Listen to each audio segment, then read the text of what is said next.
Hi, and welcome back to Talk It Out. Tonight we have Mr. Wayne Scherzer. Wayne, want to tell us a little something about yourself? I'm an actor and a manager of talent, and I happen to be your manager. Oh, my God, that's right. Well, listen, so you are familiar with the show, then? Yes, in fact, I was one of the designers of the show with you and Aaron. That's amazing. So, well, listen, I just happened to be here tonight. Oh, wow. Can you tell us, the areas that we're promoting on the show? Aging, substance abuse, sexuality, mental health, and community. What are those 5 areas do you feel are important for you? Well, I mean, each of them is important, and I think each of them is an area that I think many of us in our community want to speak about, but don't really have the opportunity to do so. So, as you know, when we discuss these things that we were hoping and I think are going to be successful in bringing this program to a lot of people so that they will have a forum in which to discuss all of these issues. All of these issues, I think, are underneath the surface of our community. There just hasn't been a forum until now to really talk it out. Exactly. So to talk it out, what of those issues do you feel is the strongest for you? What affects you, those areas, aging, sexuality, substance abuse, community, mental health? Well, I think aging in this community is a very important issue for me. Here we are in this club, which is mostly like young people, right? And there is, I think, the issue of invisibility, which I think has been an issue which I have dealt with, and that is invisibility in terms of socially and invisibility in terms of sexuality. I mean, it has repercussions. Can you elaborate on that? I mean, what sexuality you feel invisible or socially? I think, in a club like this, I think there's a great emphasis on youth and in our culture, in the gay culture particularly. And I think as a man who is a middle age, oftentimes coming into an environment like this, unlike years ago, I feel almost invisible. I feel almost like nobody sees me. People look through you because I think there's an issue in gay social networks of a sexual goal is the object of the evening. That is the goal of people. And so if one is not particularly in the demographic that people in the room find appealing, there is a tendency to look through you and ignore you in a way. I think people have been in our gay culture have been sort of conditioned to be non-responsive, perhaps as a defense so that they don't have to engage with somebody who they're not interested in sexual.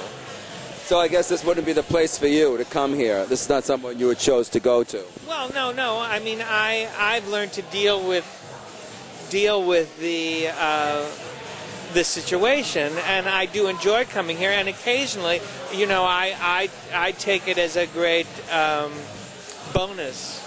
A what? A great bonus if we talk to people and you start exchanging ideas. And I think this sort of is what's missing in our community. The absence of the ability to exchange ideas and find out about a person. Well, how can you talk with this music going on? Well, that's also one of the things. I think loud music in this environment sort of discourages verbal intercourse. So let's go. So instead, let's get out of this noisy place and go to my place where it's nice and quiet. I guess so. Yeah. And I think that it also, I think, encourages people to to interact on a superficial level.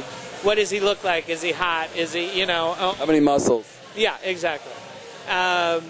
Which, in terms of competing as a middle-aged guy, you're sort of out of the ballgame. So hopefully you find somebody who is attractive and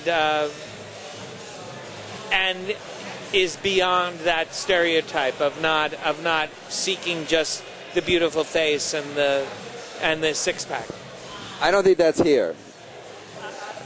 I don't think predominantly it is here, but there is always hope. Well, let's go into this other area of community. I mean, this is kind of an aspect of the gay community.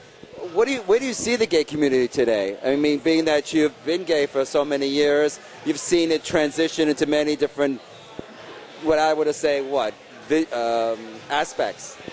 I mean, I think in an environment like this, I mean, it certainly isn't an environment that is set up to enhance people's discussion of the big ideas. This is the place to have fun and all that, which is great. I think, however, that many of us tend to think of each other on the superficial level because the environment in which we meet people is similar to this, and therefore there is really no chance of getting beyond the superficial. Yeah. So I think part of it, the reason of the health department and us really coming up with this is to begin a discussion which will allow people to go deeper than just the surface and maybe discover things about themselves and others that are common to us all. We seem so disconnected in some way, but yet I feel a connection between all of us in another way. Yeah, I think there is ultimately a connection, but I think that we have to expand our experience from just being in environments like this, or using this environment or areas of this place to, once we have connected with somebody, even on a level of being attracted, then going deeper and looking into stuff. And these topics, I think, are germane to everybody. Well, I'm going to ask you one of the topics or one of the questions I had regarding, do you feel that the young people who come to this club really appreciate what we did as, the pioneers of the gay movement? Or do you think they kind of feel detached from us and don't really understand what we went through or what the paths we created for them? Do you think they appreciate that?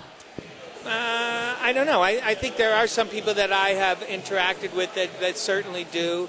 I just was on Fire Island and had lovely dinners with people, and in discussing stuff. Actually, walking on the boardwalk, I remember discussing the difference of Fire Island from years ago, where people would acknowledge each other and say hello, which is a custom, I think, that is sort of fading at this point. And they acknowledged that, like, the older guys that they encountered would make eye contact and would try to greet people.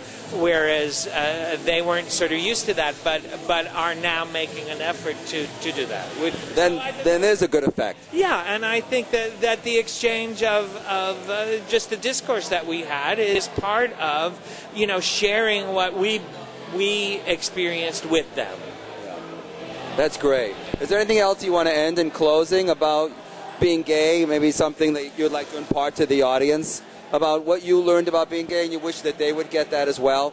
Well, I think being gay is sort of who I am, and I believe that actually the world of the gay world is much more open than it was. Again, in my experience this weekend on Fire Island, I was with a lot of guys who were like recent graduates, recent MBA graduates. I'm talking about interviews that they were having with like major banks and and organizations, and in which they were being wooed by them for jobs, and they said that they were very open about their sexuality, and that was sort of surprising to me and very gratifying. So I mean, I think that's so we did pave the way. Yeah, absolutely, absolutely, and I think it was wonderful. It was really eye-opening to see that, and I think it's great. Yeah. Well, thank you for being with us today, and well, looking forward to see where this show goes. Thank you for coming. I really appreciate it. Let's talk it out. Thank you.